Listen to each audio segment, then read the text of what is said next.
Bem-vindos a quem está a assistir à aula aberta, bem-vindos de volta aos estudantes que estão na segunda sessão.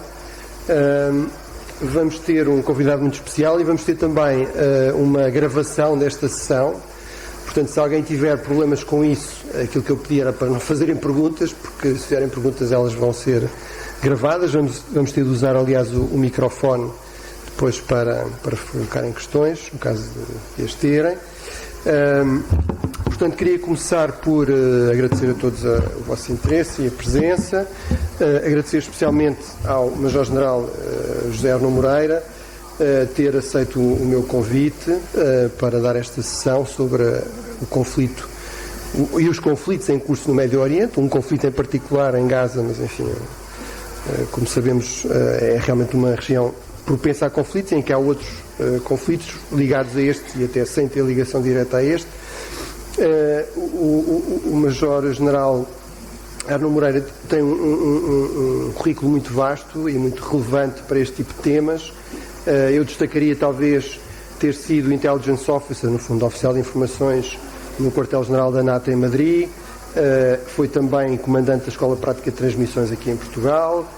Foi, sobretudo, chefe de gabinete do Ministro da Defesa, foi subdiretor geral de Defesa Nacional, Política de Defesa Nacional, e tem sido também professor de Geopolítica e Geoestratégia, nomeadamente na Universidade Nova, um colaborador habitual do Instituto de Defesa Nacional, que também referimos agora, em vários cursos, e como sabem também tem uma presença muito relevante como comentador, como analista em vários meios de comunicação social sobre estes temas, não é? De conflitos armados, guerras, e portanto, e em termos genéricos também de da geopolítica global.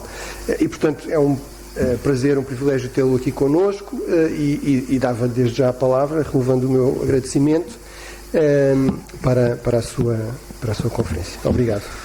Muito obrigado, Sr. Professor. É com um enorme prazer que estou aqui. Um grande abraço a todos, porque onde eu me sinto bem é no meio das pessoas. Muito melhor do que em frente das câmaras. O que eu trago hoje para aqui é o acumular daquilo que é um conhecimento de um trabalho de uma vida inteira, que foi tratar os assuntos da guerra. A guerra não é o mais simpático dos assuntos, mas alguém tem que fazê-la, porque a guerra é inerente à evolução humana.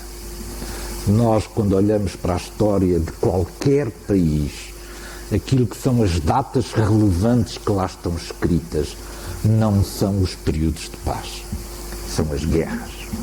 E são as guerras por uma razão extraordinariamente simples.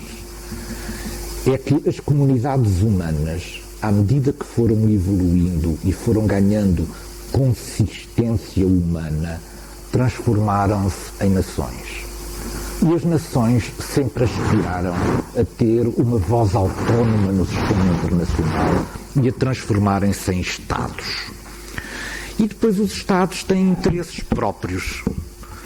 E a dialética dos interesses leva a que haja interesses pelos quais nós possamos dialogar, interesses pelos quais nós podemos negociar e interesses que conduzem à guerra, porque não há pontes possíveis de entendimento para podermos prosseguir esses interesses. A minha presença hoje aqui tem a ver, portanto, com uma sistematização e organização do conhecimento que eu fui produzindo ao longo de toda a minha vida. Ela é sobretudo sobre a guerra e sobre o fenómeno da guerra, neste caso aplicado a uma situação específica. Mas muitas das considerações que eu tenho sobre este conflito poderiam ser feitas sobre qualquer outro conflito que degenere em violência. Há, para nos situarmos do ponto de vista conceptual, uma diferença entre conflito e guerra. A guerra é um tipo especial de conflito. Enquanto nós nos conflitos utilizamos meios de poder essencialmente menos violentos, podemos ter um conflito diplomático, um conflito económico, Portanto, estamos em esferas, em domínios de aplicação do poder com pouca violência. Nós, quando chegamos à guerra, estamos perante um conflito em que todos os meios de violência são aplicados no sentido de obrigar o adversário, ou o inimigo, como normalmente chamamos, a vergar-se à nossa vontade. É esta a diferença entre um conflito e uma guerra. Este conflito em particular, que é um conflito que já tem mais de 2000 anos, é um conflito que se enquadra naquilo que eu diria uma equação para a qual nunca nós, humanidade e sistema internacional, fomos capazes de encontrar uma solução, que é: como é que nós damos voz política a uma nação, a um conjunto de pessoas que se sente como um povo unido? Como é que nós damos no sistema internacional voz a isto? Nunca fomos capazes de encontrar uma boa solução. E o que não faltam hoje em dia neste mundo, e são fonte permanente de conflito, são nações que nunca se conseguiram traduzir em Estados, isto é, em terem uma soberania reconhecida pelo sistema internacional. Nós, quando criámos os Estados, e não sei se há aqui muita gente que foi à catequese, talvez já não, hoje em dia, mas o Estado não está nos 10 mandamentos. O Estado é uma criação humana, não é nada de divino. Fomos nós que inventámos. Ora, nós, como seres humanos, tanto somos capazes de produzir coisas boas, como coisas menos boas, como coisas que, aparentemente, com as quais temos dificuldade em lidar. Ora, os Estados, hoje em dia, quando observamos para as suas fronteiras de soberania, o que vemos é que contêm, alguns deles contêm várias nações. O Reino Unido, por exemplo, os ingleses sentem que são uma nação, os escoceses sentem que são uma nação, os galeses, os irlandeses, etc. Todos eles são nação, nenhum deles é Estado. O Estado é o Reino Unido. Outras nações foram espartilhadas pelas fronteiras de outros Estados. Os curdos têm uma presença que nunca foi Estado e estão presentes no Irão, no Iraque, na Síria, portanto, na Turquia, nunca conseguiram uma expressão de autonomia política. Pois o grande problema, e este é o enquadramento inicial que eu dou para este tema, é que aquilo que temos no Médio Oriente, e nesta situação particular, é uma solução para a qual nós não temos uma solução geral, global, internacionalmente aceite. É como é que nós damos voz e autonomia política aos povos. Nem sempre o conseguimos e, portanto, este conflito também já dura há 2000 anos por causa disto. Não conseguimos encontrar uma fórmula, uma solução que seja aceitável por todos para podermos dar voz, para podermos dar a expressão autonómica política a todo o conjunto muito diverso de povos que, em função da história, foi acumulado nesta região.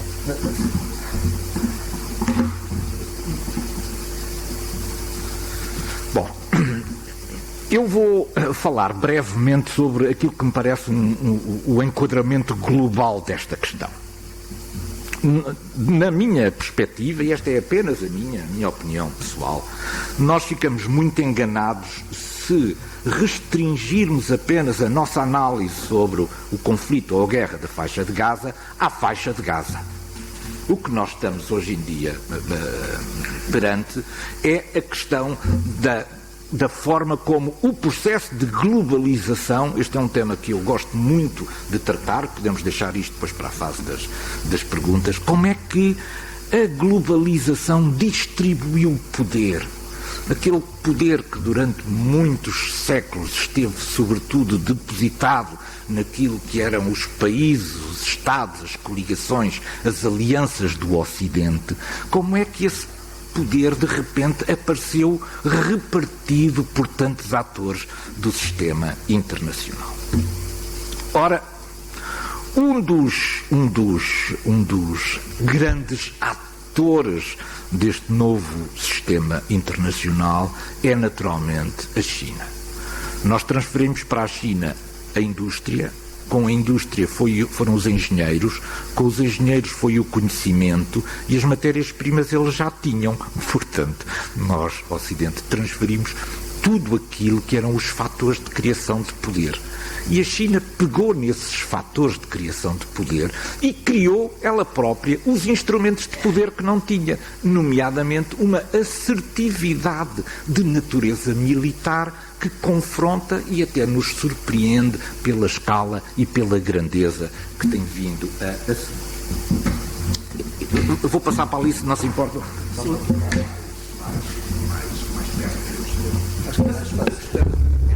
A segunda questão, mais fácil passar os slides daqui.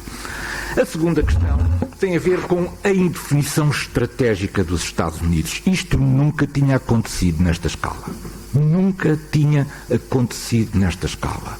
De repente, os Estados Unidos têm duas visões que são opostas e que estão em campos absolutamente opostos. Por um lado, o Make America Great Again, isto é, a América a olhar para si. E outro lado, aquilo que era para nós a tradução normal daquilo que era a ordem mundial que os Estados Unidos ajudaram a criar, que era interessar-se pelos problemas do mundo e ter capacidade de intervenção para ajudar a resolver esses problemas. Portanto, nós estamos numa fase em que, por um lado, temos atores com grande assertividade e, por outro lado, os atores que deveriam defender a ordem mundial que ajudaram a criar estão num processo de grande indefinição estratégica. A terceira grande questão tem a ver com a Rússia. Há muitas opiniões diferentes sobre a Rússia e todas elas são boas quando são bem fundamentadas. A minha fundamentação resulta do facto de eu todos os dias ver a televisão da Rússia. Todos os dias vejo a televisão. E, portanto, vejo o que é que os grandes comentadores que foram colocados pelo regime dizem todos os dias, porque isso dá-nos uma ideia daquilo que não é transmitido publicamente pelos discursos oficiais, mas que de alguma maneira corresponde ao sentimento que se gera ali. E esta recuperação toda daquilo que são os valores tradicionais, que são as fronteiras desejadas, que são as fronteiras de 91, mostram que a Rússia está apostada na reconstrução do passado. É uma coisa extraordinária que um país não tenha por objetivos o seu futuro e tenha por objetivo a recuperação do passado. É muito difícil a história voltar para trás. Mas, portanto, é esse o outro aspecto importante do ponto de vista do quadro geopolítico global. E depois, novos atores, interesses e causas. Os Estados sempre se consideraram aquilo que eram os príncipes do sistema internacional. Eram eles que tinham direitos e tinham deveres perante a sociedade internacional e sempre se sentiram desconfortáveis quando foram questionados por outros poderes, nomeadamente quando uma das grandes dificuldades dos atores clássicos, já desde o tempo dos atores clássicos, era a maneira como a religião era capaz de passar por cima daquilo que eram as soberanias de natureza política e falar diretamente com os crentes, dando as suas orientações e, portanto, saltando por cima daquilo que eram as legitimidades políticas institucionais. O segundo quadro que eu gostaria de trazer é o quadro geopolítico regional. Eu tenho ali um conjunto de aspectos que me parecem relevantes para percebermos esta abordagem. O primeiro é que só há uma democracia liberal ali. Neste quadro só há uma democracia liberal. É Israel. E, portanto, o alinhamento que nós vemos muitas vezes forçado ou que, enfim, merece muitos comentários negativos sobre o alinhamento do Ocidente e o apoio a Israel, tem a ver com este aspecto. Tem a ver que aquilo é, naquela área, a única democracia liberal que existe. E o Ocidente não está disposto, mesmo correndo riscos de incompreensão, a deixar cair uma democracia liberal. Porque há uma coisa nas democracias liberais que é importante aqui nós vermos. é que as democracias liberais, elas próprias, têm forças internas poderosas que levam à sua mudança. Isto é, hoje é um governo, amanhã será outro. São as forças internas políticas das democracias liberais que impulsionam a mudança do próprio regime e a mudança da sua orientação. Ora, isto não acontece nos regimes de natureza autocrática ou teocrática. Existem outras forças que condicionam a permanência do poder sempre nas mesmas elites. Não há a rotação do poder. E, portanto, este é um dos aspectos pelo qual o Ocidente normalmente se alinha com a posição de Israel. Depois há dois atores moderados. São moderados hoje em dia. Não há muitos anos estiveram em guerra direta e invadiram Israel, Egito e Jordânia. Tudo aquilo que são os grandes esforços diplomáticos que nós vemos de Antony Blinken percorrendo sistematicamente todos os países da região têm um efeito: salvar a posição moderada do Egito e da Jordânia. São vizinhos de Israel. Foi muito difícil conseguir-se uma harmonização de entendimento estratégico entre a Jordânia, o Egito e Israel, e os Estados Unidos não querem ver este entendimento alterado. Portanto, grande parte do discurso norte-americano e das intervenções tem também a ver com isto. É preciso conservar o Egito e a Jordânia do lado moderado. Depois há aquilo que eu chamaria os grandes influenciadores. Os grandes influenciadores fazem-no porque são países que têm uma enorme dimensão também geográfica, populacional e também de recursos. Isto é, podem subsidiar, podem ajudar, podem entregar ajuda humanitária, podem influenciar as opiniões públicas a seu favor. E esses dois grandes países são a Turquia e a Arábia Saudita. Depois existe aquilo que eu digo que é o perturbador, o Irão. O Irão tem aspirações próprias. Primeiro porque não é um país árabe. Todos os outros, com exceção da Turquia e de Israel, são países maioritariamente árabes, onde o sentimento árabe impera. Mas o Irão é um país persa, não tem a mesma solidariedade com os árabes. E sendo a minoria xiita uma minoria muito dispersa em todos estes países, o Irão tem procurado atuar com a mobilização destas minorias, fazendo uma coisa extraordinária, é destruindo a consistência política dos seus vizinhos. Já destruiu o Líbano, ajudou a destruir a Síria, ajudou a destruir o Iraque, ajudou a destruir o Iémen. A sua posição hoje em dia de apoiar o Hamas é contra a influência mais moderada da autoridade palestiniana. O Irão utiliza o instrumento de natureza das minorias que estão insatisfeitas com as maiorias sunitas para as mobilizar, para as treinar, para as armar e, portanto, tornar a resposta dos Estados soberanos da região incapazes, porque acabam sempre por não terem a consistência política essencial à condução das suas ações externas. E depois está ali uma lista dos destruídos. O Iémen não sei se mais alguma vez será um Estado politicamente consistente. A Síria há muito tempo que deixou de ser.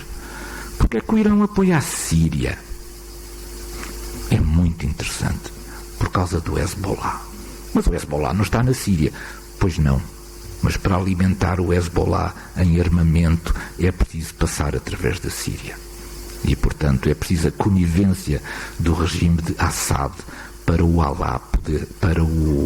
Hezbollah poder ser abastecido logisticamente pelo Irão. E, portanto, o que nós temos aqui é uma teia de interesses que, entretanto, o Irão foi capaz de desenvolver em todos estes países, paralisando a ação destes países enquanto Estados de natureza soberana com capacidade de intervir na ordem internacional. Outra parte do enquadramento que me parece importante é a questão histórica. Eu não me vou meter muito nesta área porque o especialista está aqui mais ao meu lado e, portanto, o que é que eu não vou ler nem vou narrar isto. Vou apenas chamar a atenção para o seguinte. Quando perguntaram a Putin, no outro dia, naquela célebre entrevista a Tucker Carlson, porque é que a Rússia se sentia com direitos sobre a Ucrânia, Putin começou no século VII. Isto é, as pessoas vão à história buscar as razões de acordo com as datas que lhe convêm. Se Portugal, em 1143, era Portugal entre Douro e Minho. Portanto, se essa for a minha data de referência, então Portugal de hoje em dia devia ser só entre Douro e Minho. Mas se a minha data de referência for 1147, Portugal já chega até ao Tejo.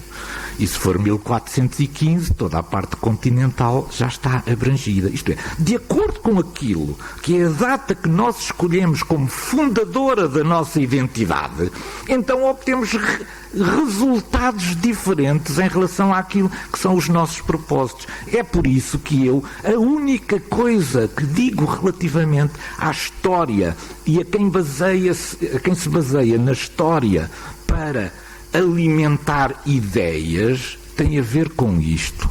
Depende da data que formos escolher para início da identificação nacional. Para mim, as duas únicas que são relevantes aqui são as duas primeiras que estão ali.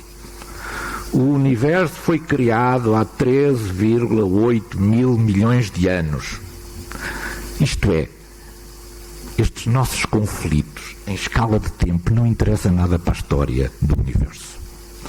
Segundo aspecto, a grande migração do Homo sapiens ocorreu a partir de África há cerca de 60 mil anos. Ou seja, nós somos todos iguais.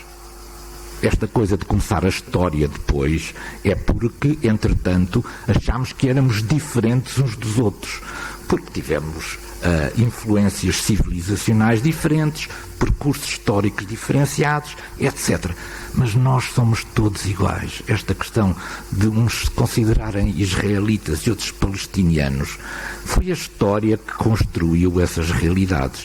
Na verdade, somos todos originários desta grande migração do Homo sapiens que saiu de África há 60 mil anos. Acho interessante, porque andamos sempre a discutir a solução futura, porque nós precisamos de uma solução, andamos à procura de uma solução. Aquilo que foi a primeira solução. A primeira solução é de 1947. Foi apresentada às Nações Unidas como sendo a solução para a resolução do tal complexo que eu aqui expliquei no início, de dar voz, de dar autonomia política às nações. Ora, em 1947 foi apresentado este plano às Nações Unidas. Ele previa, vejam lá, que a primeira coisa que se queria fazer era uma união económica entre o Estado de Israel e o Estado da Palestina. Isto era considerar que este território todo que está aqui só tem viabilidade partilhando uma economia de natureza comum. Segundo aspecto, Jerusalém não era nem de uns nem de outros. Era uma cidade sob administração internacional. Não pertencia nem a uns nem a outros. Porque esta coisa do pertencer tem uma outra coisa, é sempre excluir, não é? Quando pertence, está a excluir qualquer coisa. Pois Jerusalém era uma cidade internacional, sob mandato internacional e gerida de forma internacional. Depois o Estado árabe era repartido em 4 territórios. O Acre, a norte, a Cisjordânia, que nós conhecemos, o território de Jaffa, que estava ali um pequeno enclave ali a sul de Tel Aviv e Gaza. Gaza tinha uma dimensão superior à Gaza de hoje em dia, porque se estendia claramente ao longo da fronteira com o Egito, quando hoje em dia são 10 ou 12 quilómetros apenas que tem de fronteira com o Egito. Mas já tinha uma fragilidade e nunca conseguimos resolver esta fragilidade, e as fragilidades são potenciais fontes de conflito. Eram os pontos de articulação, de continuidade territorial entre todos estes territórios. Como é que se ligavam estes territórios uns aos outros, sem que isso implicasse fazer uma descontinuidade territorial no Estado, no outro Estado ao lado? E, portanto, este problema já se arrasta desde 1947. Porquê? Porque o território é único. Ou pertence a um, ou pertence ao outro. Ou então pertence à comunidade internacional e é administrado pela comunidade internacional. A comunidade internacional tem muito pouca vontade em administrar territórios. Muito pouca vontade. Depois, o outro enquadramento também possível, que é talvez o mais específico desta região, tem a ver com o domínio do sagrado.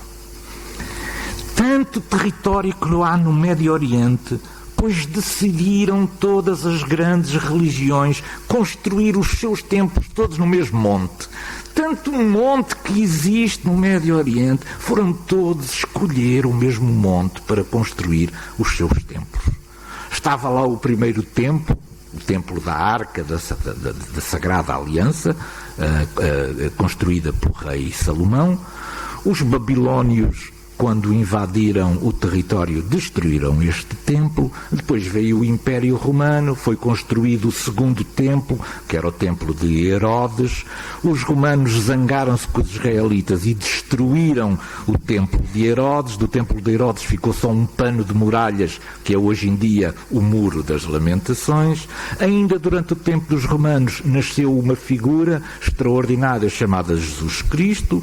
Jesus Cristo está muito perto do monte local da sua crucificação, que é aquele monte Gólgota que está ali do lado esquerdo. E depois, a partir da expansão árabe do século VII, os árabes conquistaram também a região e foram construir a esplanada das mesquitas sobre o mesmo monte sagrado. Isto é, em volta deste monte sagrado cresceram, alimentaram-se e continuam a constituir fatores poderosos as razões de natureza religiosa. E porque é que isto é importante? É, como eu digo ali no final, quando tudo é sagrado, nada é divisível. Nós, quando olhamos para o território, dizemos, então, eu dou-te isto e tu dás-me aquilo que está ali. Isso foi feito no traçado da fronteira entre Portugal e Espanha. Houve uma enorme negociação para... Tu ficas com esta parte, em compensação eu fico com esta parte. Mas porquê? Porque era território normal, mas aqui é tudo sagrado e, portanto, eu não consigo entregar nada que é sagrado, porque isso faz parte da minha identidade. Portanto, um dos aspectos específicos que torna este conflito também muito particular é o domínio do sagrado. Tudo ali é sagrado. Nós olhamos para uma pedra, aquela pedra alguém rezou, alguém se ajoelhou ali, alguém teve uma visão. Tudo é sagrado ali e nada, portanto, é dispensável, porque faz parte do processo da identificação cultural de cada um dos povos. Depois, a dimensão política. A guerra só existe por questões de natureza política. A guerra serve para cumprir objetivos de natureza política. E, portanto, nós, para percebermos os fenómenos da guerra, temos que perceber igualmente aquilo que são as motivações de natureza política. Eu acrescentei ali um conjunto delas, que me pareceram as mais relevantes, mas aceito que haja outras razões e, por isso, pus 3 pontinhos à frente de cada uma delas. Olhamos para Israel. Motivação essencial desta guerra: destruir a capacidade de combate do Hamas, recuperar os reféns, manter o controle securitário sobre a faixa de Gaza e avisar o Irão. Este aspecto é um aspecto muito significativo. Israel vai pretender, através da vitória sobre o Hamas, sinalizar o Irão de que o Hezbollah pode ser a vítima seguinte. E, portanto, há aqui também um propósito que atira para mais longe do que aquilo que são os aspectos de segurança ligados à faixa de Gaza. Segunda questão, Hamas. O Hamas tem por objetivo a destruição de Israel. Quer ganhar apoio na Cisjordânia, retirando o apoio dos palestinianos que vivem na Cisjordânia à autoridade palestiniana. Isto é, quer substituir-se à autoridade palestiniana como sendo o representante da voz palestiniana. Quer-se, portanto, tornar a voz da luta dos palestinianos pela independência. Pois o Irão quer duas coisas: através de conflitos permanentes, degradar a capacidade de Israel, mas também isolar Israel politicamente no sistema internacional. Depois, tem, e já o faz há muito tempo, esta ideia de ir destruindo a capacidade de resposta de cada um dos Estados, dos seus Estados vizinhos, através de alimentar, armar, treinar, fornecer todo o enquadramento político-estratégico necessário a que triunfem dentro de cada um dos Estados as forças que de alguma maneira se opõem a esse Estado e que simpatizam com o Irão. Eu trouxe também aqui um que não é um Estado, porque, como eu digo, os Estados Unidos neste momento vivem um problema de indefinição estratégica global. Portanto, eu trouxe a administração Biden aqui como interesse específico. Se fosse a administração Trump, provavelmente o que estaria ali escrito seriam coisas diferentes.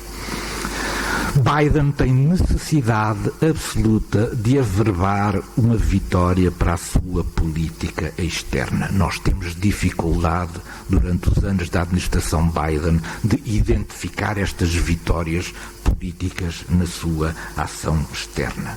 Depois tem um problema interno imenso por resolver, que é não perder votos perante um conjunto de eleitores que nos Estados Unidos se identifica ou com a causa palestiniana ou são muçulmanos pelas suas convicções religiosas e que normalmente põem o seu voto nos democratas. Pois Joe Biden não quer alienar também esta fatia do eleitorado. Depois, Joe Biden gostaria de ter compromissos que não sejam aqueles compromissos do curto prazo. Gostaria de construir as bases que pudessem alicerçar um acordo de longo prazo. E depois, como eu disse, proteger a integridade política do Egito, da Jordânia e também da Arábia Saudita. E, portanto, todos os esforços da administração Biden têm muito a ver também com isto que está aqui. É preciso isolar este conflito daquilo que são as opiniões públicas muito favoráveis à ação do Hamas e que existem certamente no Egito, na Jordânia e na Arábia Saudita. Portanto, a ideia dos Estados Unidos é também resolver o mais rapidamente possível isto para evitar uma contaminação do Egito, da Jordânia e da Arábia Saudita, impedindo que estas forças acabem por, de alguma maneira, fazer desintegrar os próprios regimes e a sua posição mais moderada no conflito. Bom, as operações militares. A guerra urbana é brutal. E não há nenhuma maneira, porque já passaram muitos anos desde que a guerra urbana começou. Não é? Foi sempre marcada pela destruição completa das cidades. Não fica pedra sobre pedra em qualquer guerra que seja feita em ambiente urbano. E, portanto, o desastre humanitário, a tragédia humanitária, aparece em todas as guerras, mas é especialmente trágica nas guerras que envolvam combate dentro das cidades. Porquê? Porque porque as cidades são enormes concentrações de pessoas.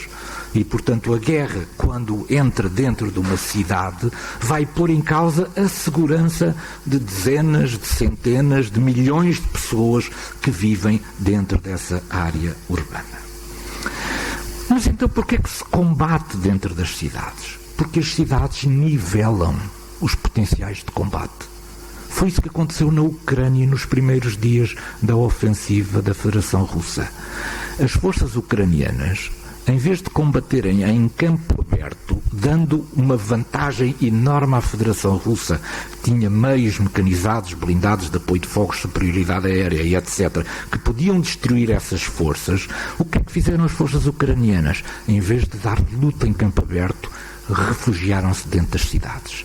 As cidades fazem crescer o potencial de quem está lá, porque passa a ter campos de tiro muito mais curtos, onde deixam de ser eficazes o armamento de quem tem a superioridade e que está a atacar. E é por isso que nós, sempre que encontrarmos forças que têm uma enorme diferença de potencial, vamos ver que a que tem menor potencial de combate vai refugiar-se dentro das cidades. Portanto, vai levar o combate para as áreas urbanas.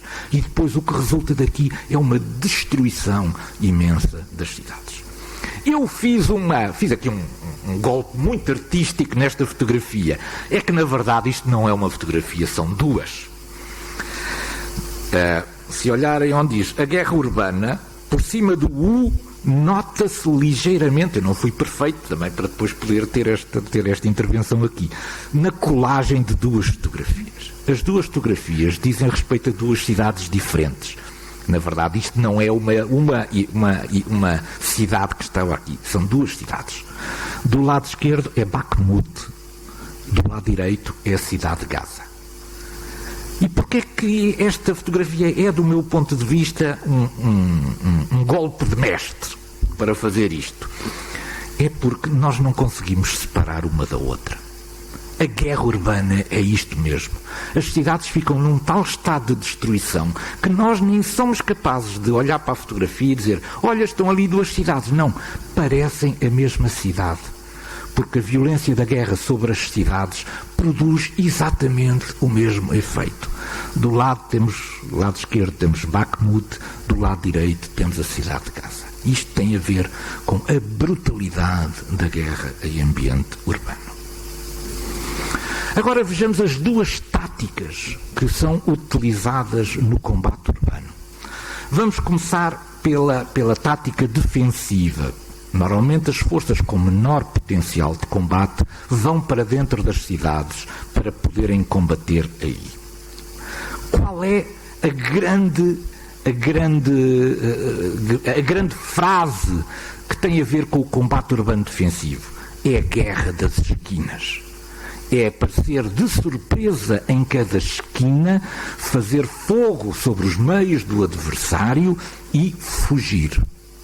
Esta é a guerra das esquinas. E é isto que o ambiente urbano favorece, porque há múltiplas rotas para se escapar a partir daí.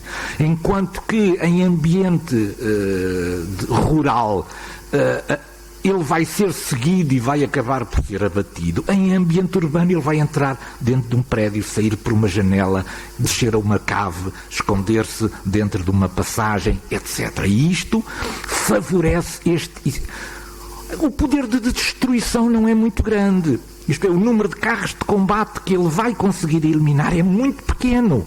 Mas não é essa a intenção. A intenção é desgastar psicologicamente o adversário, mantê-lo sob uma enorme pressão durante as operações de combate, sem saber de onde é que vêm os tiros ou sequer se vêm dar tiros.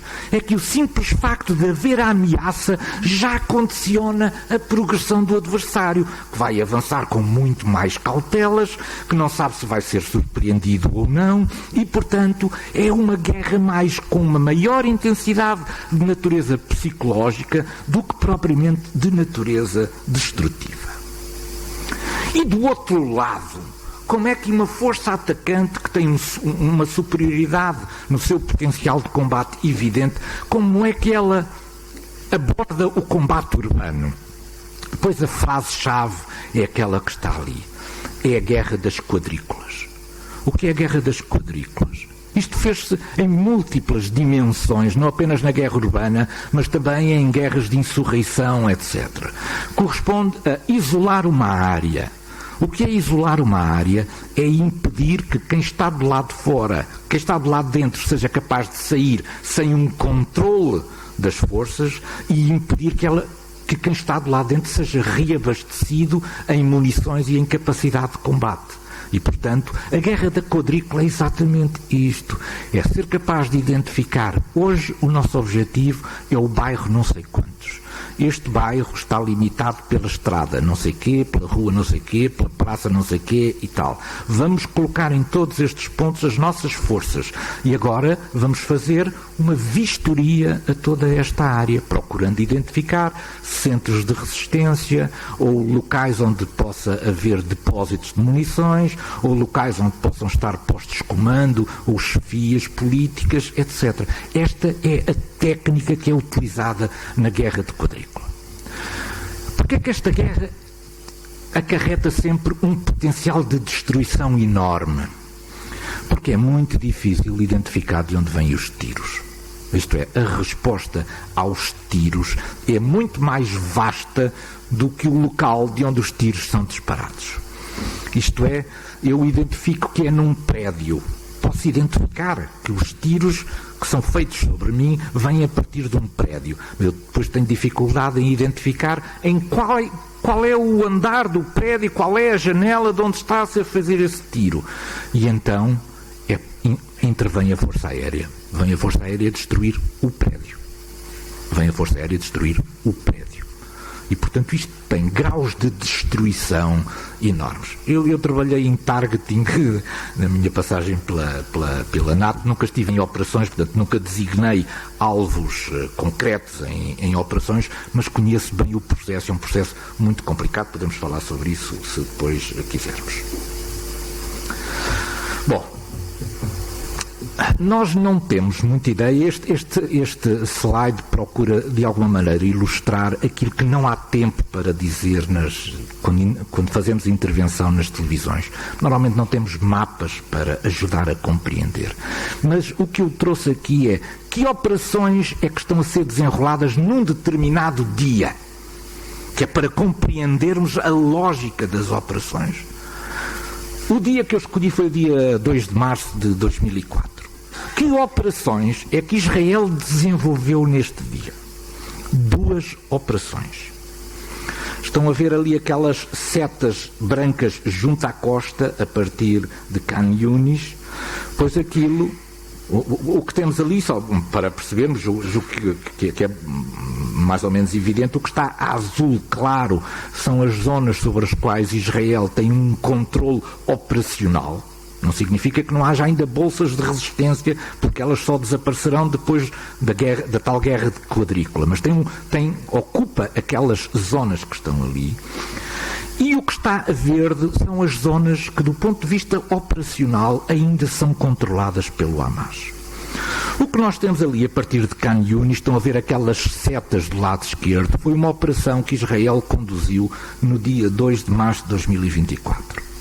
É uma operação de ida e de regresso, não de ocupação territorial. Portanto, nós muitas vezes pensamos que se ocupa terreno, mas às vezes há um conjunto de alvos de natureza móvel que não justificam a ocupação do terreno.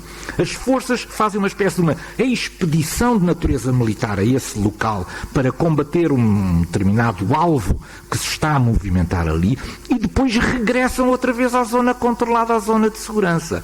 Portanto, nós não temos apenas na guerra por ocupação, também temos guerra feita por incursão, combate local e regresso outra vez. Esta foi uma das operações de 2 de março. A outra operação é uma operação mais coerente que tem a ver com... Havia ali um setor que se encontra a leste, que está ali a branco, entre a zona de Khan Yunis, ainda controlada pelo Hamas, e a fronteira com Israel, em que Israel já tinha forças a sul e já tinha forças a norte. E o que fez foi dar coerência ao seu dispositivo. Portanto, a sua operação sobre aquele retângulo mais ou menos a branco destinava-se aí já não a fazer uma operação de natureza militar para combater um determinado alvo, mas a dar coerência ao seu dispositivo, portanto, ocupar aquela zona. E o que é que faz o Hamas? Bom, o Hamas, nas zonas que controla ainda, desenvolve todo um conjunto de atividades que lhe permita ir alimentando o combate, isto é, impedir que Israel possa proclamar: eu já domino esta zona. Pois, para impedir isso, o que é preciso fazer? É preciso deslocar grupos até uma determinada área para mostrar à comunidade também internacional de que não, aquela zona ainda não está controlada. Há aqui guerras de narrativas depois que fazem parte da guerra geral. Vamos agora ver talvez aquilo que é a parte mais complicada, que é o apoio humanitário. A frase que eu escolhi para colocar em cima é uma frase pensada e que de alguma maneira distribui a culpa por todos nós também. Falhámos todos.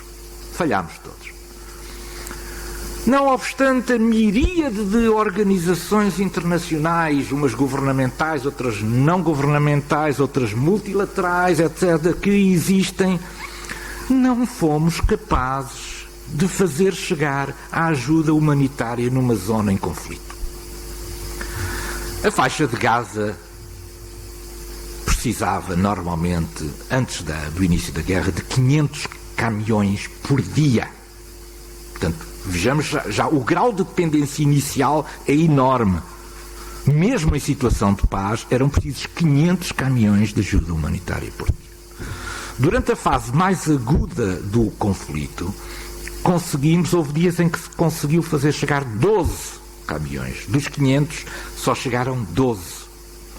E na última semana, conseguiram-se fazer chegar 64, em média, caminhões por dia. Portanto, 1/10 daquilo que era necessário fazer chegar.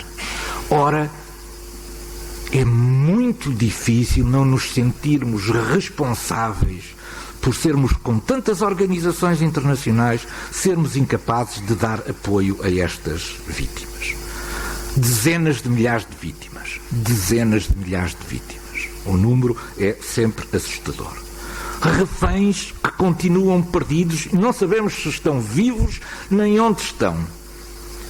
Desconfio que o Hamas também não saiba onde estão alguns dos reféns, porque muitos foram distribuídos por famílias, entretanto as famílias foram tiradas das suas casas porque houve também processos de destruição.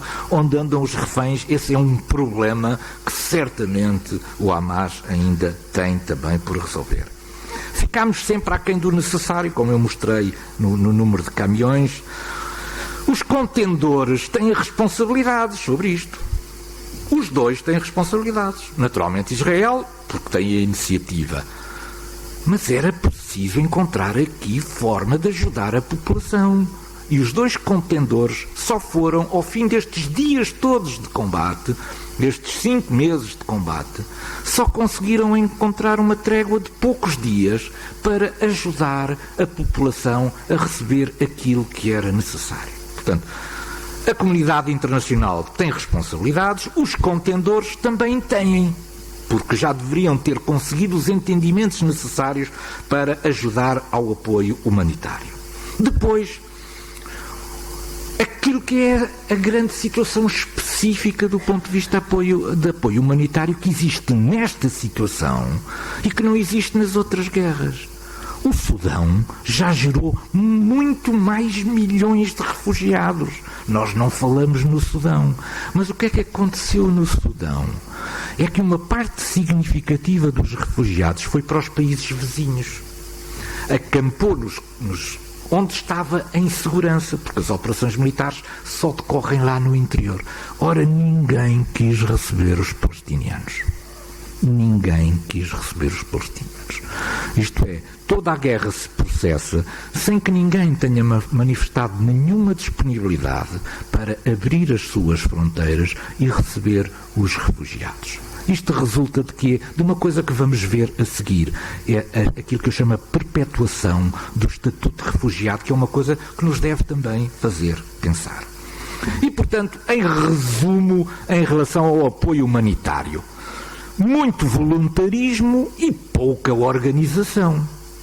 Isto é, nós estamos dependentes, de repente o rei da Jordânia decide ir buscar uns C-130 e lançar ajuda humanitária de paraquedas.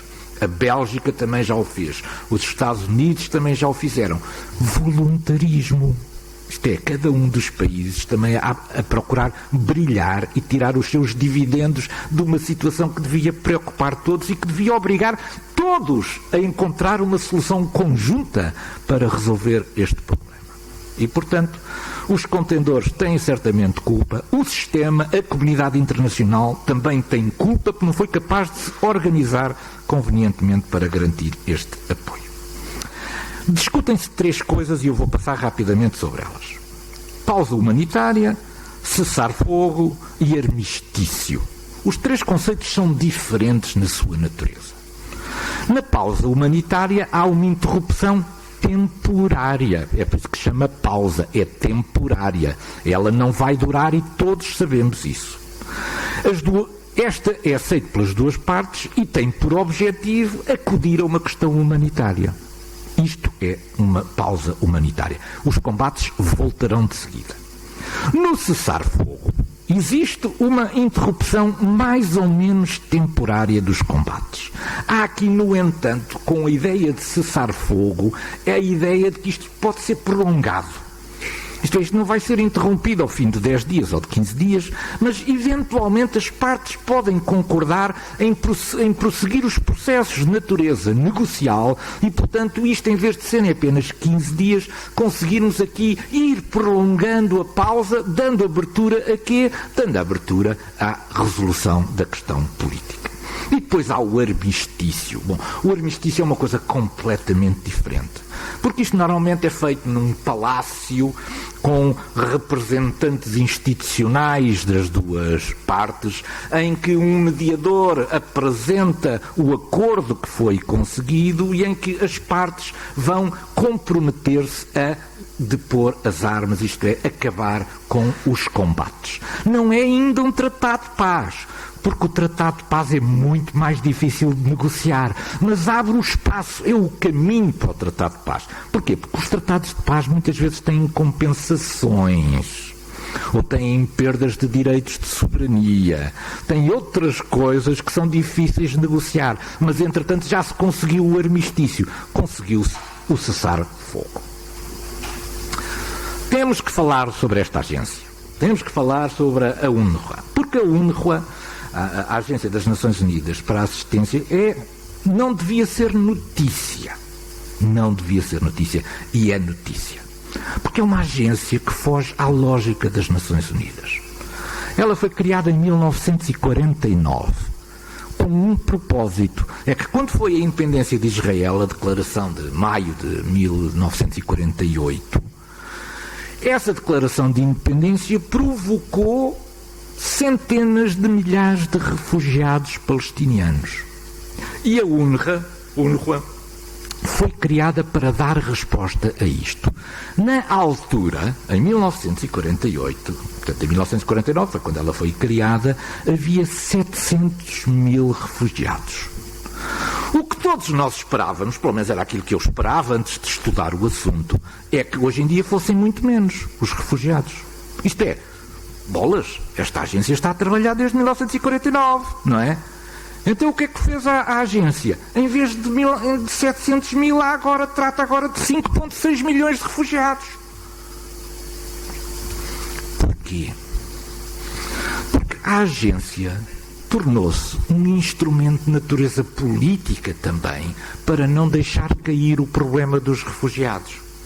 Os refugiados que foram, por exemplo, para o Líbano disse, mas eu não tenho nada a ver com isto, era só o que faltava, agora é dar-lhes trabalho, dar-lhes educação, dar-lhes apoio sanitário, deixá-los ir ao meu sistema de segurança. Isto é muita gente, eu não consigo fazer isto.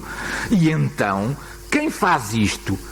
A UNRWA substitui os Estados onde estes refugiados se encontram a proporcionar tal e qual como se fosse um ministério. Portanto, proporciona a educação, o apoio sanitário, o financiamento das pessoas para poderem ter os seus negócios.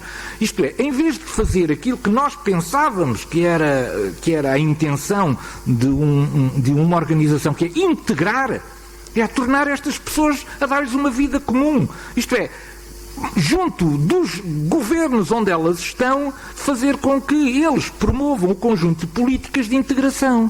Foi isso que nós fizemos com os ucranianos. Não sei se há aqui algum ucraniano dentro da sala, mas foi isso que a Europa fez. Mandou-os para a escola, para a nossa escola, meteu-os no nosso sistema social, meteu-os no... Isto é, integramos. Daqui a 2 gerações, os que permanecerem cá já se sentem portugueses. Integração é isto. Ora, as Nações Unidas têm uma perspectiva um bocadinho diferente sobre isto. Aquilo que se passa, por exemplo, com os refugiados sarauís é também um exemplo desta política, que é, nós em vez de integrarmos os desgraçados que já estão desde 1970 e não sei quê, fora do território do Saara Ocidental, em vez de lhes darmos uma vida condigna, não, mantemos-los em tendas. Bolas! Já passaram 40 ou 50 anos sobre isto. As pessoas ainda têm que viver em tendas. Porquê? Por causa do controle político que é preciso ter sobre estas pessoas. A partir do momento em que as organizações de natureza política destes vão perder as pessoas porque elas acabam por se integrar nas sociedades, elas perdem os seus direitos políticos de reivindicação. E, portanto, a técnica é mantê-los com o estatuto de refugiado o tempo que for necessário. Mas as pessoas vão morrendo. Não, os filhos vão herdar o estatuto de refugiado. É por isso que nós começámos com 700 mil, já temos 5,6 milhões. Isto tem um problema. Esse problema chama-se financiamento. É que todos os anos a UNRWA fica muito aquém, em déficit, daquilo que são as ajudas que são concedidas para isto. E, portanto, há aqui um problema central, complexo por resolver, que é o que é que fazemos com os refugiados? Vamos mantê-los como refugiados eternamente e fazer com que os filhos sejam refugiados, os netos sejam refugiados, ou vamos proporcionar às pessoas, isto são seres humanos, capacidades de integração nos respectivos territórios, por forma a dar-lhes uma vida normal. Este é um problema complexo para o qual eu não tenho solução, mas eu, do ponto de vista humanitário, não estou a pensar aqui do ponto de vista das tais vantagens políticas que eu falei aqui, mas do ponto de vista humanitário, a mim custa-me muito que o estatuto de refugiados seja transmitido de geração a geração, que as pessoas continuem atiradas para campos eternamente sem possibilidade de fazerem uma vida normal. E pronto, chegamos finalmente ao sistema internacional e às 2 grandes opções que hoje em dia temos em cima da mesa. A primeira é o cessar-fogo imediato. O cessar-fogo imediato iria permitir a ajuda humanitária. Tem consequências políticas. As consequências políticas, para mim, para muitos analistas, isto significa a validação do Hamas como o interlocutor indispensável ao prosseguimento daquilo que são o encontrar de uma solução para dar uma voz política à nação palestiniana. Aumenta a posição negocial do Hamas, porque o Hamas é quem controla a faixa de Gaza. Se houver um cessar-fogo, o Hamas não vai sair da faixa de Gaza. E esta ideia de que a autoridade palestiniana vai entrar na faixa de Gaza, não, do meu ponto de vista, é muito arriscada. Enquanto a autoridade palestiniana precisa, isto, enfim, é discutível, mas é para isso que temos também as perguntas e as respostas, precisa de uma derrota do Hamas. Precisa de mostrar que o caminho seguido pelo Hamas só leva à destruição e que não resolve nada. E que a solução está em ser ter capacidade negocial com Israel e de obter ganhos sucessivos num processo que, em vez de ser imediato, é um processo que vai ter que contar com a mediação internacional, mas um processo em que se criem condições para dar a tal voz de autonomia. Este cessar-fogo é defendido por inúmeras nações. As votações nas Nações Unidas têm demonstrado exatamente que há, do ponto de vista internacional, uma enorme vontade no cessar-fogo. Portanto, o cessar-fogo imediato é a solução que eu diria imediatista. Não é, no entanto, também na minha opinião absolutamente discutível, não é uma boa solução.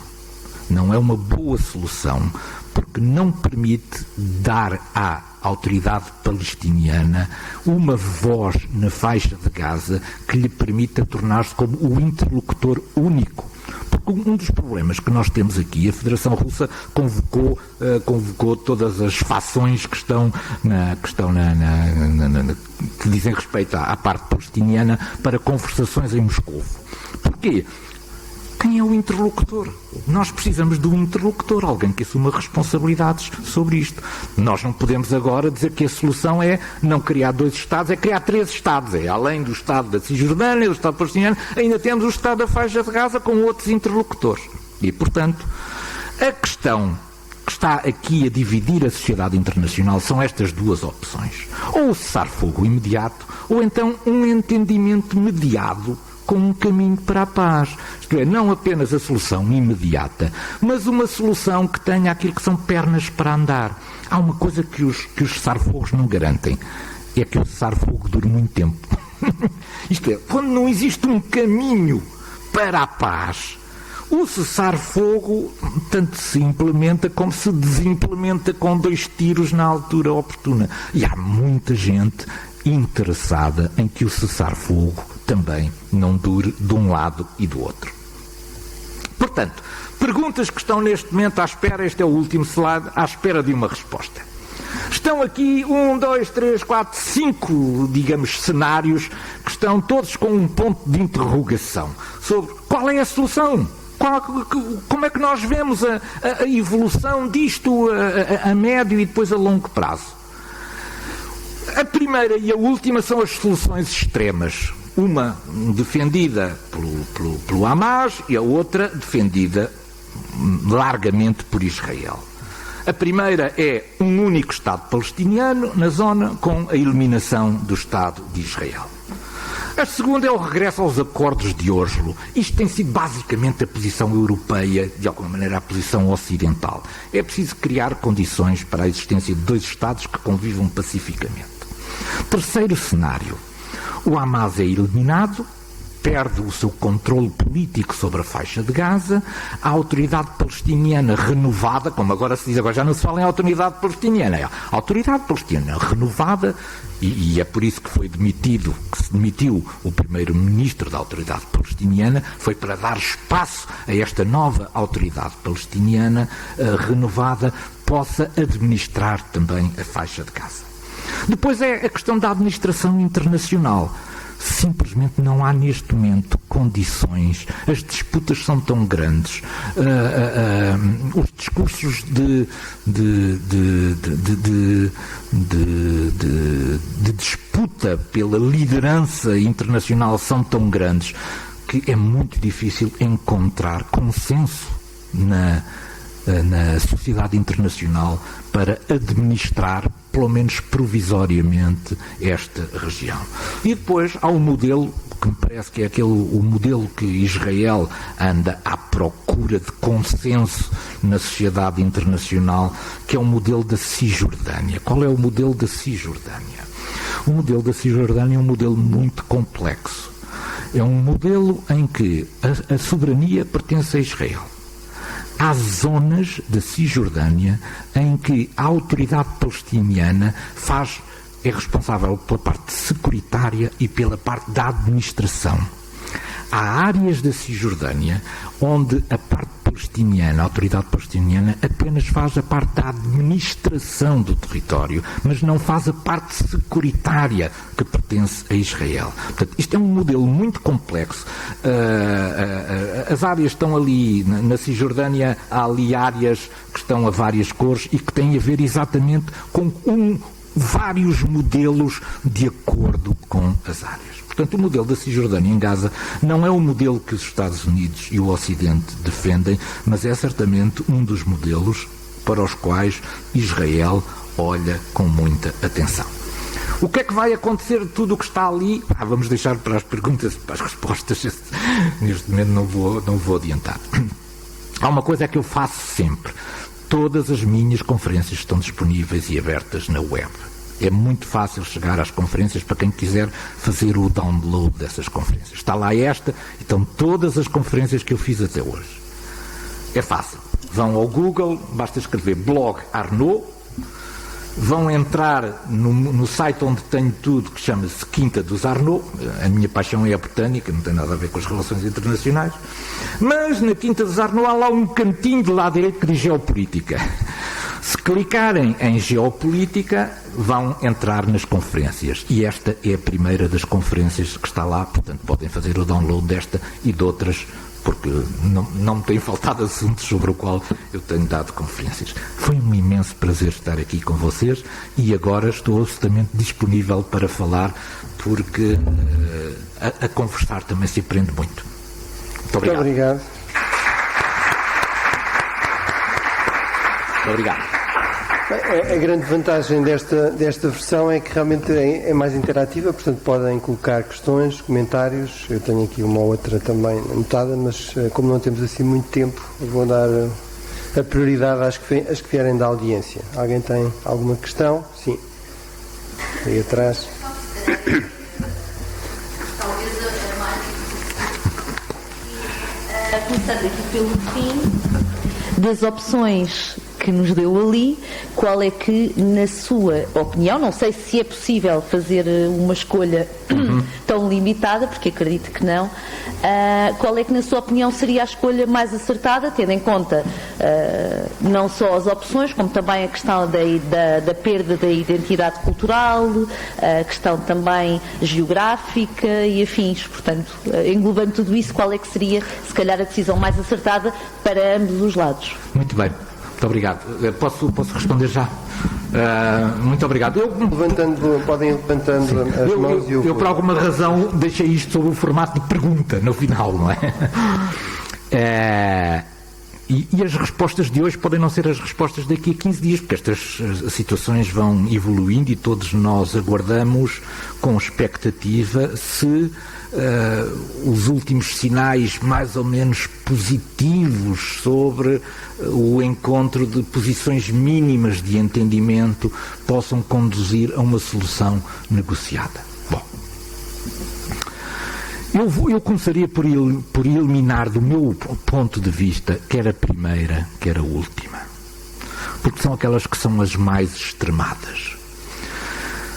Se nós adoptássemos a primeira, resolvíamos o problema palestiniano, mas criávamos um outro problema muito mais difícil de resolver, que é o que fazer com os judeus outra vez. E o problema dos judeus é um problema muito complicado que nos pesa também a todos na consciência.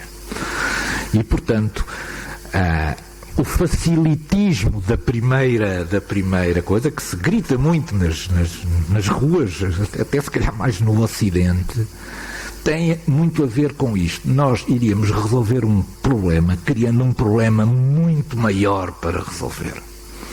E, portanto, a solução desta questão de criar aqui um único Estado palestiniano, em que os israelitas ou se vão embora por falta de condições, porque eles, se criarmos aqui um Estado palestiniano e esse Estado acolher outra vez todos os refugiados que estão do lado de fora, há aqui depois uma desproporção de natureza demográfica que impede que os judeus tenham uma voz ativa nas soluções ali. A última também não me parece que seja a solução que seja aceitável por todos nós. a solução aceitável tem que ser uma daquelas três que estão ali. Ou o regresso aos acordos de Oslo de 1993. Mas eu já aqui disse uma vez que a Rússia quer o regresso ao passado, e o regresso ao passado é das coisas mais difíceis de se fazer hoje em dia no sistema internacional, voltar outra vez ao passado.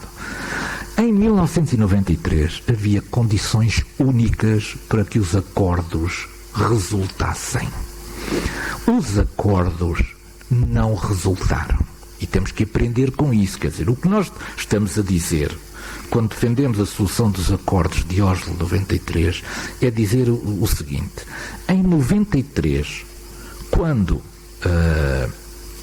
Israel e a Fatah apertaram as mãos e deram por findo o seu conflito, havia no sistema internacional um conjunto de apoios que permitiam sustentar, havia muita gente de acordo, foi um sucesso, nós sentimos todos revigorados com os acordos de 93, finalmente íamos pôr fim a este conjunto de conflitos e provocações de parte a parte. Mas mesmo naquilo que eram as condições ideais, nós não conseguimos fazer avançar os acordos de 93. Portanto, nunca criámos as condições para dois Estados. Como é que nós podemos pensar que agora em que as posições estão muito mais extremadas, que essa solução vai resultar? É muito mais difícil. Sobretudo porque o Irão não vai deixar que esta solução possa ser implementada. O Irão não quer uma solução de dois Estados. O Irão quer uma solução que conduza ao progressivo isolamento de Israel e à degradação da sua capacidade de influência no mundo árabe. Porque sejamos claros. Há uma coisa que eu não disse aqui, mas que vou dizer agora. Porquê é que esta guerra acontece? Por causa dos acordos de Abraão. Os acordos de Abraão é que são a causa fundamental desta guerra. Foi a aproximação que se fez, a experiência que se fez entre um país árabe, os Emirados Árabes Unidos, depois com o Bahrein, a que se juntaram depois outros países árabes, numa espécie de entente com Israel, do qual havia uma troca comercial e de tecnologia que era favorável a todos, como laboratório de experiência para uma aproximação da Arábia Saudita a Israel. E é esta aproximação da Arábia Saudita a Israel que foi atacada pelo Irão com esta guerra do Hamas contra Israel. Foi fazer saltar outra vez a rua árabe e impedir que houvesse a continuação da aproximação entre Israel e a Arábia Saudita. Israel é o fator desequilibrador. Eu também podia ter escrito ali no slide inicial. É o fator desequilibrador no quadro geopolítico regional. Os aliados de Israel têm direito a tecnologia, a comércio, etc. Ora, se o Irão e a Arábia Saudita estão permanentemente em disputa de influência, uma aliança entre Israel e a Arábia Saudita iria desequilibrar a relação de forças e a capacidade de influência do Irão na região. E, portanto, o problema dos acordos de 93 é a questão da sua praticabilidade. Não funcionou quando havia condições, nós agora achamos que vai funcionar.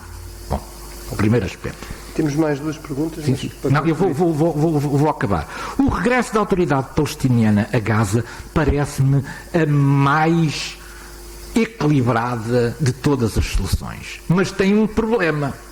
É que implica a derrota do Hamas e a saída do Hamas e da sua liderança da faixa de Gaza, deixando espaço a que a administração do território seja entregue à autoridade palestiniana, que, enfim, tem conseguido fazer uma concertação de diálogo com Israel e que, portanto, Israel poderia ser convencido, Israel tem que ser convencido, poderia ser convencido a aceitar essa solução se ela fosse de natureza securitária interessante.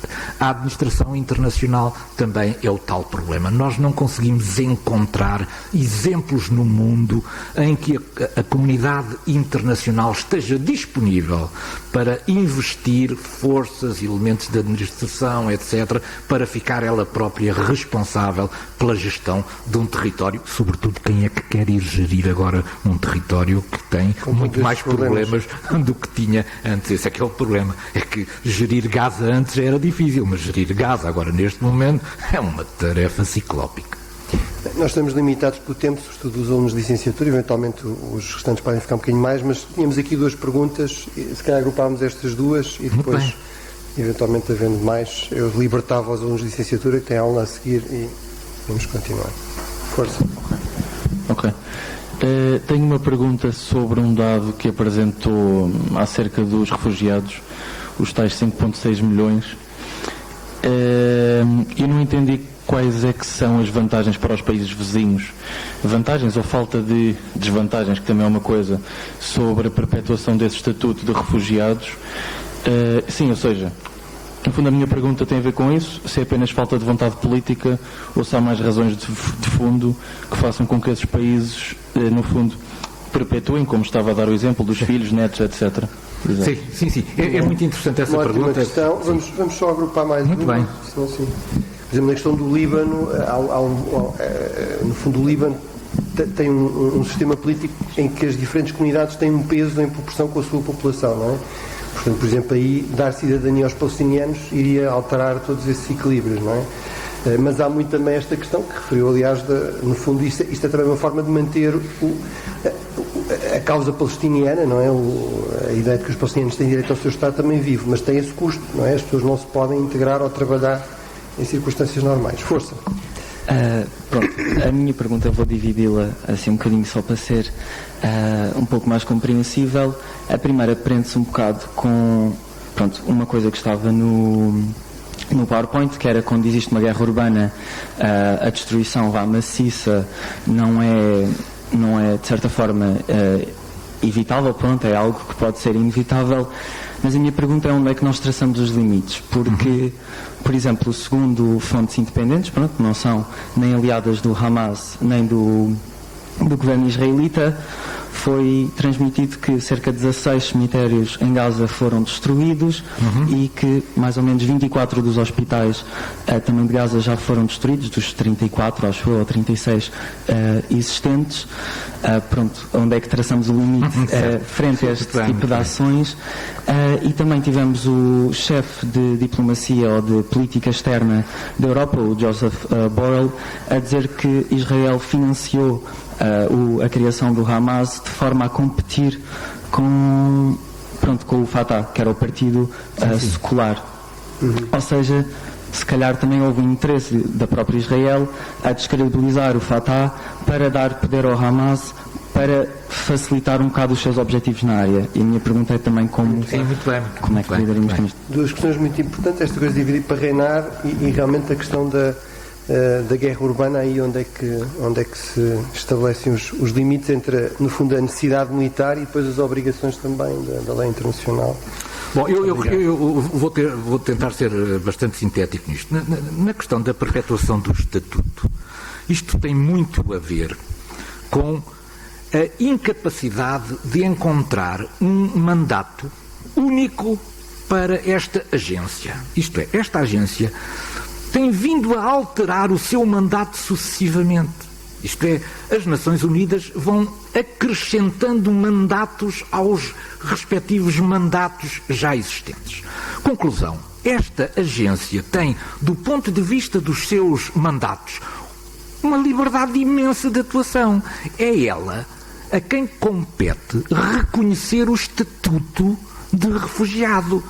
Parece que as Nações Unidas perderam o controle sobre uma das suas agências que acaba por ganhar vida própria. Na verdade, esta agência não é uma agência, é um conjunto de ministérios. É um conjunto de ministérios que substitui. É muito fácil eu agora ser Hamas. Problemas de educação. Não tenho problemas com os professores. A agência vai contratar os professores para dar as aulas. Sistema de saúde. Mas eu não tenho que dar dinheiro a isso. Já há muitos Estados que estão a contribuir para isso. A agência trata dessa questão. Emprego. Não há problema, eu a mais não consigo gerar emprego nenhum, não é? Mas a agência emprega 30 mil pessoas, dos quais 29.800, não sei se é assim, mas não é capaz, não andar muito longe disso, são palestinianos, portanto são pagos pela comunidade internacional. Sistema financeiro. Eu, a mais, não tenho problema nenhum com o sistema financeiro. Quem vai conceder os créditos, os microcréditos, etc., é a agência, portanto. É quase uma administração internacional, embora não... Nós entregamos... Mas é realmente uma agência peculiar no sistema das Nações Unidas, em que tipicamente, como nós vamos ver, as agências têm uma missão universal, não é? Portanto, há uma agência, por exemplo, para os refugiados, mas são refugiados de qualquer sítio, em qualquer região. Mas aqui realmente esta especificidade, que tem, apesar de tudo, um elemento histórico, que é, recordem-se, eu estava a dizer isso na sessão anterior, a Palestina era um mandato, primeiro da Sociedade das Nações e depois das Nações Unidas. No fundo, havia aqui uma espécie de responsabilidade especial das Nações Unidas sobre este território. Nós temos que voltar a olhar sobre esta organização, porque ela não se enquadra dentro do conjunto das missões das outras organizações que têm uma aplicação de natureza, digamos, universal e global. Pronto, temos que pensar sobre esta coisa. Bom, sobre a destruição, para acabar, a destruição, onde estão os limites? Nós, quando definimos as leis da guerra, existem leis. Como existem sinais de trânsito de limite de velocidade. Que nenhum de nós, infelizmente, cumpre. Alto. Não. Há momentos em que cumprimos. Quando está lá uma câmara associada a um radar e vamos receber uma multa em casa. Portanto, o problema do direito internacional e do direito humanitário é a questão sancionatória. Criar uma lei não resolve um problema. Resolve um problema. É o nosso problema de consciência. Nós criamos uma lei. Mas como não somos capazes depois de ter um instrumento sancionatório para fazer aplicar essa lei não tem valor do ponto de vista do seu cumprimento. Isto é, aquilo que são as sanções que podem resultar daí só se aplicam a uma entidade. Isto é muito importante, não é nada politicamente correto aquilo que eu vou dizer, mas é muito importante neste aspecto. Só se sentam nos tribunais internacionais quem perde as guerras. Nunca os vencedores se sentam no banco dos réus. E, portanto, primeiro aspecto de natureza objetiva, ninguém vai perder a guerra, porque senão vai correr o risco de se sentar nos tribunais internacionais. Este é que é o problema. É que se eu ganhar a guerra, ninguém me vai buscar. Ninguém vai fazer uma guerra para ir buscar uma determinada pessoa a um determinado sítio. É claro que se vai limitar a sua liberdade de ação. Ela depois já não pode ir a este país, já não pode ir àquele país, já não pode... Mas se ela ganhar a guerra e se não estiver no seu país, ninguém o vai buscar. Mas houve países que mandaram os seus elementos. Porque entretanto há alterações de poder. E quando há alterações de poder, a primeira coisa que faz o poder seguinte é pegar no anterior e mandá-lo para a Haia. Porque isso é a eliminação de um adversário potencial concorrente em futuras eleições. Portanto, é só assim que as pessoas vão parar à Haia. Ou perderam a guerra, e portanto perderam o poder, ou houve uma alteração de natureza do poder no seu sistema político e foi da conveniência dos sucessores pegar no anterior e mandá-lo para a Haia como uma forma de eliminar, digamos, a sua concorrência. Portanto, as leis internacionais têm um problema como os sinais de trânsito. Dão-nos consciência de que nós fizemos o possível.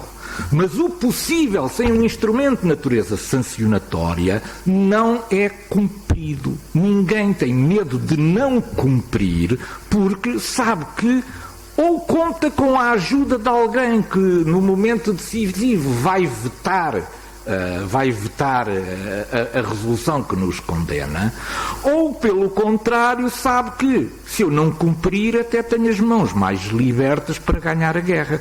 Se eu for combater, digo isto para terminar, é a última questão. Eu sou comandante de um pelotão de atiradores de infantaria que vai atrás de mim, no meio desta guerra que está ali. um dos meus soldados é morto por um tiro que veio de um prédio qualquer. Eu vou mandar bombardear aquele prédio. Lamento, meus caros. Lamento que eu tenha que mandar bombardear, mas eu não vou perder um segundo e um terceiro homem porque estou a cumprir o direito internacional e não posso bombardear um prédio. Quer dizer, a guerra é muito bonita quando nós nos sentamos num hotel de 5 estrelas numa conferência internacional, com um buffet livre, com quartos de categoria, e nos pomos a discutir esta coisa da guerra. Outra coisa é quando os tiros passam junto às nossas cabeças. Quando os tiros passam junto às nossas cabeças, eu, que anteriormente era mecânico de automóveis e que fui incorporado, não tenho atrás de mim um assessor de direito internacional para me dizer se eu posso ou não posso bombardear aquele prédio. Uma coisa eu sei, já morreu um homem no meu pelotão e não vai morrer um segundo homem. Aquele prédio vai ser bombardeado. Um dia se verá se eu cumpri ou não cumpri exatamente as leis da proporcionalidade. Quer dizer, é o que eu digo, nós nos hotéis temos toda a capacidade para discutir do ponto de vista conceptual estas coisas, mas com os tiros a chover junto à cabeça, eu não tenho ninguém que me possa substituir no meu processo de decisão. O que eu sei é que já morreu um e podem vir a morrer outros. Portanto, Vamos discutir isto em futuras sessões também. Eu sei que muitos têm de sair, eventualmente quem quiser ficar mais uns minutos pode ficar, mas eu penso que já cobrimos o essencial. Eu diria, apesar de tudo, há aqui depois uma dimensão também de imagem, enfim, de apoios internacionais que pode ser afetado por estas questões, não é? Mas é verdade que no terreno os comandantes do Hamas vão usar a população civil como cobertura, porque é uma forma de terem alguma eficácia, inclusive produzirem mártires que podem ser apresentados para reivindicar a causa palestiniana, em que eles acreditam, não é? E do lado dos comandantes israelitas vão continuar a pedir apoios de fogo, ou seja, bombardeamentos, ataques de artilharia para garantir a segurança das suas forças, e de facto num contexto urbano isso resulta muitas vezes num número enorme de mortos. Esperemos, enfim, que o tal cessar-fogo chegue em breve, mas não é, infelizmente não é garantido que seja assim, e menos ainda um processo de paz mais duradouro. Bem, muito obrigado, Sr. General, por ter aceito o nosso convite. Acho que podemos renovar os aplausos de agradecimento e muito obrigado a todos pelas questões. Muito obrigado pela vossa atenção. Muito obrigado.